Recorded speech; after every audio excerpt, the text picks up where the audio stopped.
Union Station was built in 1911, and it was the second official Union Station in Worcester.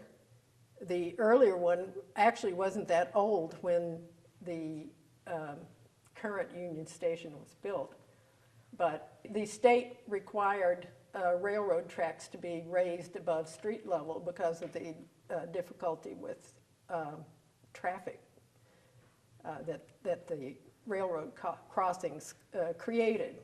So within a short period of time after the first Union Station was opened in 1875, this new station was built right next door to it, actually. The old station doesn't survive. The last bit of it was demolished with the construction of Interstate 290 in the 1950s. Today we see Union Station as a rather grand building with towers.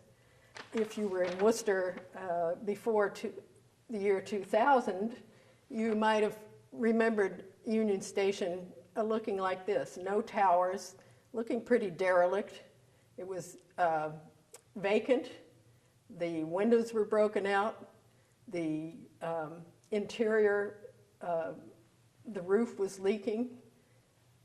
It was truly a ruin.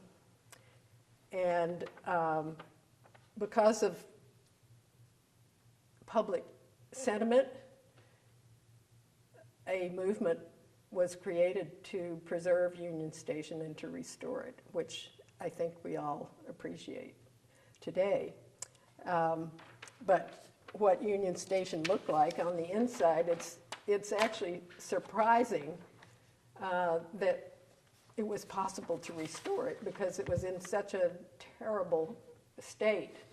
This is the main waiting room area.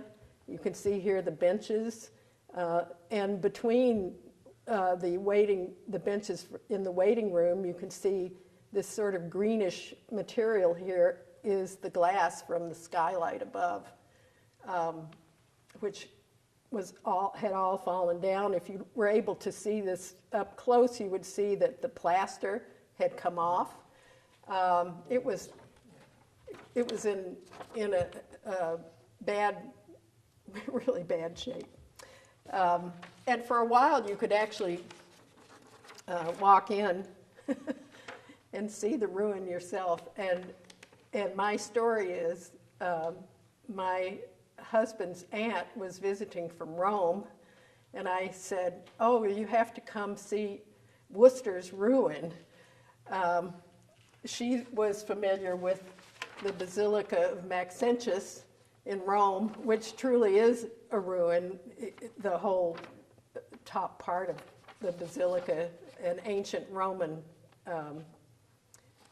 building, is gone. So our Union Station wasn't quite in that bad shape, but jokingly, I actually took her to take a look at our ruined Union Station. And the interesting thing is that Union Station was inspired by the Basilica of Maxentius.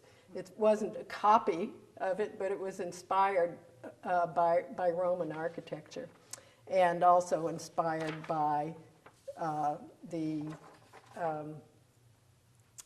1893 Chicago Columbian Exposition. The railroad station there in Chicago actually looked not unlike our Union Station.